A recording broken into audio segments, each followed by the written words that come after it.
في البداية كل نهار جديد نلقاو رواحنا قدام عالم معبي فرص وتحديات.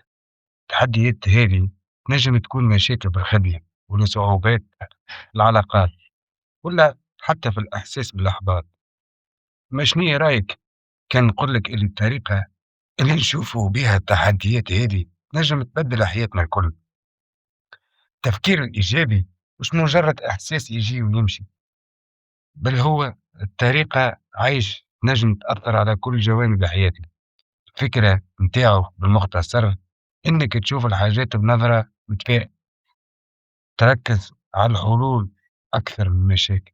كي تبدل طريقة تفكيرك تنجم تبدل الواقع متاعك الكل. خلينا ناخذ مثال بسيط. تصور روحك تخدم على مشروع مهم في الخدمة، أما تلقى روحك قدام برشا عراقيل. في عوض ما تهبط وتفكر في كل شيء نجم يمشي بالخايب، حاول تسأل روحك شنو الفرص اللي تنجم تجي من التحديات هذه. العراقيل هذه تخليك تفكر بطريقة جديدة ولا تعاونك تطور مهارات ما كنتش باش تكتشفها كان ما صارتش الحكاية هذه أصلا.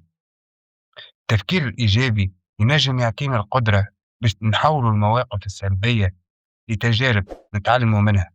صحيح مش ديما سهل، أما مع الوقت والممارسة ينجم يولي جزء من حياتنا اليومية. خلينا نكملوا الرحلة هذه ونكتشفوا أكثر كيفاش التفكير هذا ينجم يأثر علينا بالإيجاب ويبدل مسار حياتنا. خلينا ندخلوا أكثر في التأثيرات الإيجابية تاع التفكير الإيجابي، كيفاش ينجم يأثر حتى على صحتنا الجسدية والعقلية. تعرف اللي فما برشا دراسات تثبت اللي التفكير الإيجابي عنده تأثير مباشر على صحتنا. كي نفكروا بطريقة إيجابية البدن متاعنا يفرز مواد اسمها أندورفين، واللي تعاون برشا في تنقيص التوتر والقلق. خليني نشارك معاكم قصة ملهمة. في واحد من السبيطارات كان فما مريض يعاني من مرض خطير، كان يتوجع جسديا ونفسيا، أما قرر باش يبدل طريقة تفكيره ويولي يفكر بإيجابية. في عوض ما يستسلم للإحباط ولا يقرأ كتب تحفيزية ويتفرج على فيديوهات تعطيه الإلهام. بفضل تغيير هذا التفكير صحته بدأت تتحسن بشوي بشوي، مش ولا أكثر سعادة بركة، بل حتى ولا أنشط وعنده استعداد أكبر باش يواجه تحديات. وهنا نحب نوضح حاجة مهمة، مش معناها التفكير الإيجابي هو اللي أدواه وحده، لا، الطب والدواء هما الأساس، أما التفكير الإيجابي عطاه قوة نفسية باش يواصل العلاج وينقص التوتر ويعاون جسمه باش يتفاعل خير مع الدواء. يعني باختصار التفكير الإيجابي ما يداواش وحده، أما ينجم يكون سبب كبير في إنه العلاج ينجح أكثر. وزيد على هذا التفكير الإيجابي يأثر حتى على المناعة متاعنا. فما دراسات ورت إلى الناس اللي عندهم نظرة إيجابية للحياة أغلبية يبراو أسرع من الأمراض. كيفاش يصير هذا؟ كي نحسوا بالسعادة والتفاؤل الجسم متاعنا يولي أقوى في مقاومة الأمراض والالتهابات. أما ديما نرجع ونأكدوا هذا كل عامل مساعد مش بديل على العلاج. يعني التفكير الإيجابي يعاون الجسم يخدم خير، أما الطب يبقى هو الأساس. وما توقفش الفوائد كان على الصحة الجسدية، بل تواصل حتى للصحة النفسية زاد. الناس الإيجابيين عادة يعيشوا بنسب أقل من الاكتئاب والقلق. بالتفكير الإيجابي نجم نحسنوا جودة حياتنا ونعيشوا تجربة أحسن لرواحنا والناس اللي دايرين بينا. في السياق هذا خلينا ننتقلوا كيفاش نطبقوا الأفكار هذه في حياتنا اليومية. فما برشا طرق تنجم تعاوننا باش نقويوا التفكير الإيجابي. مثلا تنجم تبدأ بنهارك بأنك تكتب 3 حاجات إنك ممتن ليهم. الحركة البسيطة هذه تعاونك تركز على الجوانب الإيجابية في حياتك وتزيد تقوي إحساسك بالسعادة والتفاؤل. خلينا نشوفوا كيفاش التفكير الإيجابي تأثّر على علاقتنا الاجتماعية. العلاقات تعتبر من أهم جوانب حياتنا، والتفكير الإيجابي نجم يكون عنده تأثير كبير على طريقة تفاعلنا مع الناس. كي نكونوا إيجابيين نوليو أكثر انفتاح وقدرة على التواصل بطريقة أفضل، وهذا يخلي الناس اللي دايرين بينا يحسوا بينا بشكل أحسن ويقربونا منهم أكثر. تصور مجموعة صحاب مجتمعين مع بعض، إذا كان واحد منهم ديما يحكي عن مشاكل وصعوبات، ينجم الباقي يحس بالإحباط ويبدأ يبعد عليه بشوي بشوي. أما كي يكون ثم شخص يحكي بإيجابية، يشارك قصص نجاح وأمل، الطاقة الإيجابية تنتشر بين المجموعة، وتولي الحكايات أكثر تحفيز وتفاعل، والجميع يبدأ يحس بالسعادة، يستمتع بالوقت اللي يقضيه مع بعضهم. خلينا ناخذ مثال آخر، الشخص في الخدمة ديما عنده نظرة إيجابية، يساند زملائه ويعاونهم باش يتجاوزوا التحديات، وبالنتيجة يولي محبوب ومحط إعجاب عند الجميع، ويخلي الفريق يخدم بشكل أحسن. علاقاته مع زملائه تقوى أكثر، وتخلق بيئة خدمة إيجابية ومشجعة على النجاح. زيد على هذا، التفكير الإيجابي يقوي قدرتنا على إدارة النزاعات. كي نواجهوا مواقف صعيبة، النظرة الإيجابية تعاوننا باش نشوفوا الأمور من زاوية مختلفة. في عوض ما نركزوا على المشكلة، نوليو نبحث على حلول مشتركة. مثال، إذا صار خلاف بين الأصحاب، الشخص اللي يفكر إيجابية ينجم يكون هو الوسيط اللي يساعدهم يوصلوا للتسوية، وهكا يحسنوا العلاقات بدل ما تتدمر. لذا كي نخدموا على تعزيز التفكير الإيجابي في حياتنا، مش كان نحسنوا من صحتنا النفسية والجسدية، بل زادة نبنيو علاقات أقوى وأكثر صحة.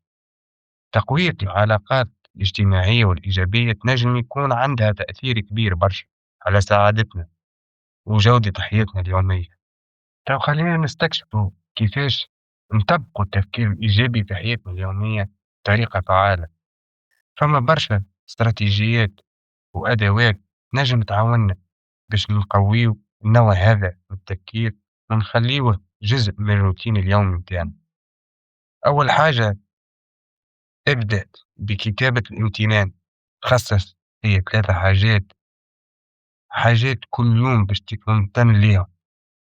تنجم تكون حاجات بسيطة كيف كاس قهوة سخون في الصباح ولا مكالمة مع صديق. التمرين هذا يعاونك تبدل في تركيزك من السلبيات للإيجابيات، يقوي مزاجك العام ويحسنك نفسيا مع الوقت.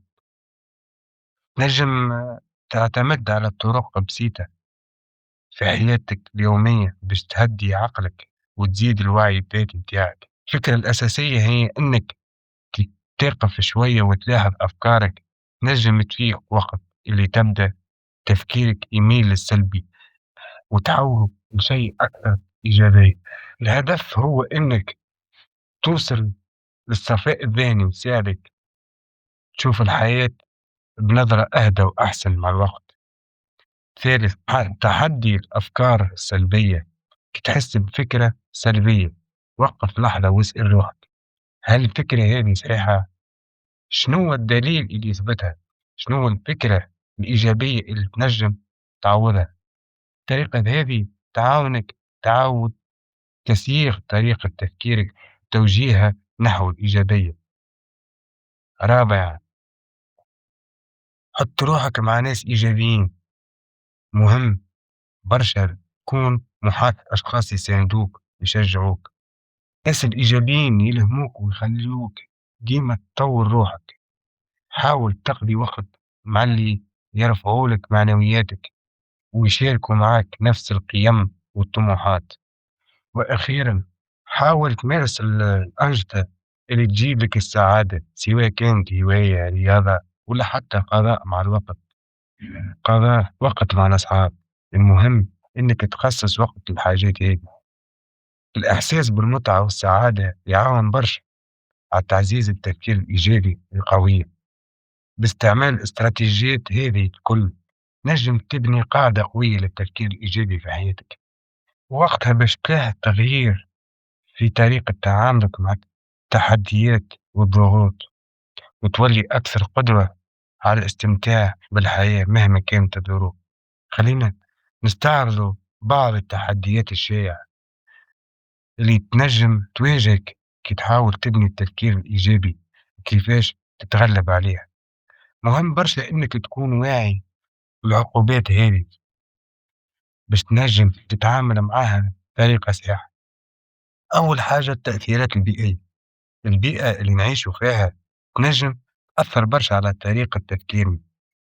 إذا كنت محاط بناس سلبيين ولا في جو فيه توتر وضغط، ينجم يكون صعيب تحافظ على النظرة الإيجابية. حاول تصنع لنفسك بيئة أكثر إيجابية. قرب من الناس اللي يدعموك ويشجعوك، وابعد قدر الإمكان عن المصادر اللي تزيد السلبية والتوتر في حياتك. 2. مقاومة التغيير، نجم تلقى روحك صعيب عليك بدل طريقة تفكيرك، خاصة إذا كانت الأفكار السلبية متجرة لمدة. وقتها تنجم تحس بعدم ارتياح. تحاول تفكر إيجابية، ابدأ بخطوات صغيرة تدريجية، ومع الوقت حاول بدل أفكارك بشوية بشوية، واحتفل حتى بالإنجازات البسيطة اللي تحققها في رحلتك. 3. الضغوط اليومية، الحياة فيها برشا ضغط ومشاكل، وهذا ينجم يخلي التفكير الإيجابي يبان صعيب أو حتى مستحيل أحيانا. الحل، حاول تنقص من التوتر بطرق بسيطة، كيما تهدئة النفس، أخذ وقت للراحة. المهم إنك تعطي روحك وقت باش تهدى وتسترجع توازنك. الخوف من الفشل، الخوف من الفشل ينجم يوقفك ويمنعك من اتخاذ خطوات جديدة، خاطرك تقلق من النتائج. الحل، تذكر إن الفشل جزء طبيعي من التعلم والتطور. كل تجربة حتى لو كانت سيئة هي فرصة باش تتعلم حاجة جديدة، وكون لطيف مع روحك وقت الغلط. التفكير النقدي المفرط، أحيانا تنجم تكون قاسي برشا على روحك وتبالغ في نقد أخطائك، وهذا يأثر سلبا على ثقتك في نفسك. حاول تعتمد على التحليل الإيجابي، في عوض ما تركز كان على الغلط، ركز على شنو تنجم تتعلم من تجربة وشنو تنجم تحسن في المرة الجاية. في النهاية ذكر إنه التحول للتفكير الإيجابي هو مرحلة مش وجهة. تنجم تواجه صعوبات وتحديات، أما أكيد مع الوقت نجم تتجاوزها بالمثابرة والممارسة باش تلقى روحك تعيش حياة أكثر سعادة إيجابية. تو خلينا ننتقلوا لموضوع مهم، كيفاش التفكير الإيجابي ينجم يأثر على النجاح الشخصي والمهني.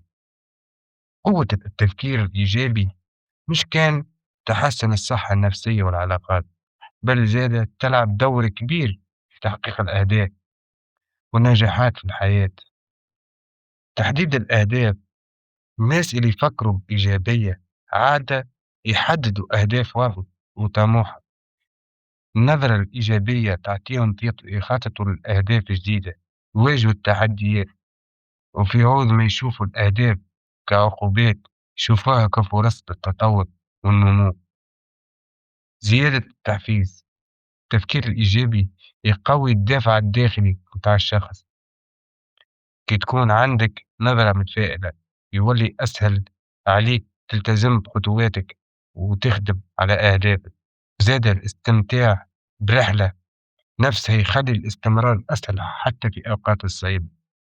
تغلب على العقوبات، الحياة ديما فيها صعوبات، أما الناس الإيجابيين يشوفوا العقوبات كفرص للتعلم وتحسين الذات. في عوض ما يستسلموا يلوجوا على حلول جديدة مبتكرة. وهذا ينجم يوصّلهم لنجاحات ما كانوش يتوقعوها. التفكير الإيجابي يعزّز القدرة على التكييف والمرونة. كي نواجهوا صعوبات، الناس الإيجابيين يتعلموا كيفاش يتعافوا بسرعة ويرجعوا للطريق الصحيح. المرونة هذه تعاونهم يتجاوزوا الفترات الصعيبة ويواصلوا نحو النجاح على مدى طويل. تأثير على الآخرين، قوة التفكير الإيجابي ما تأثرش كان على شخص واحد، بل تعتمد حتى على الناس اللي حواليه اللي دايرين بيه. كي تكون إيجابي تنقل الطاقة الإيجابية متاعك لغيرك، وهذا ينجم يخلق بيئة أكثر تحفيز وإنتاجية، سواء في الخدمة ولا في الحياة الاجتماعية. في الختام، التفكير الإيجابي مش مجرد طريقة باش تعيش أحسن، بل هو أسلوب حياة ينجم يوصلك باش تحقق أحلامك وأهدافك. تذكر ديما إنه كل تحدي فيه فرصة، وإنه الإيجابية تنجم تكون مفتاح نجاح. خلينا نواصلوا نقويوا التفكير الإيجابي في حياتنا باش نعيشوا حياة معمرة بالسعادة والنجاح.